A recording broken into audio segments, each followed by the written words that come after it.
We're going to go to the South Island now, where there's been a big push for the government to prioritise passenger rail. Claire Sherwood is Newstalk ZB's South Island News Director. Claire, what is being proposed?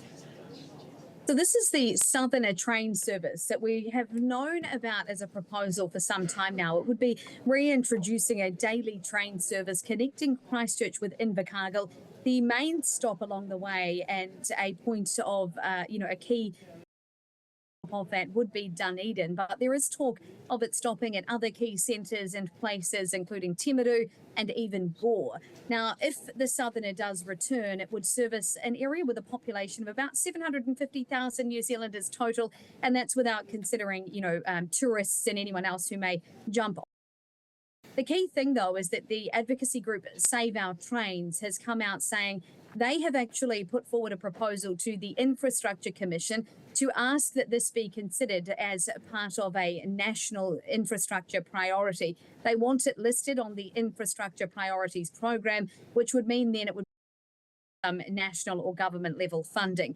They say that it simply makes sense, obviously, from a people perspective, and the population around the South Island certainly wants it for connectivity, but also from an economic standpoint. They've talked about the fact that the 17 roads of national significance are all from Christchurch, none in the southern region.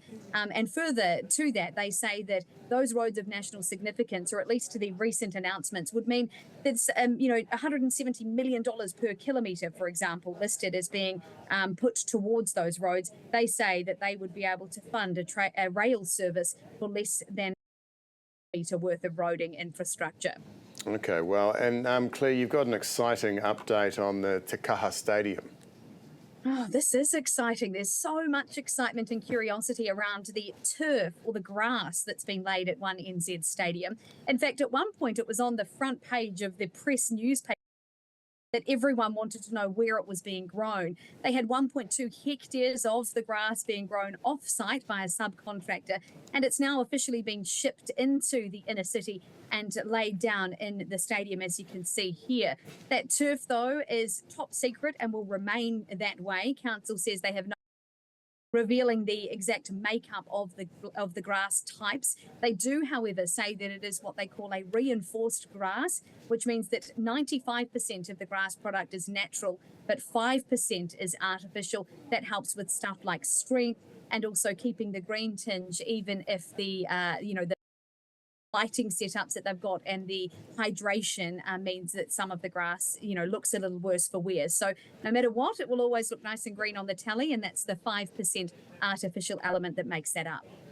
Fantastic. Hey, Claire, thank you very much for your time and insights this morning and throughout this year, actually, on Herald Now. You've been Claire Sherwood, Newstalk ZB South Island News Director.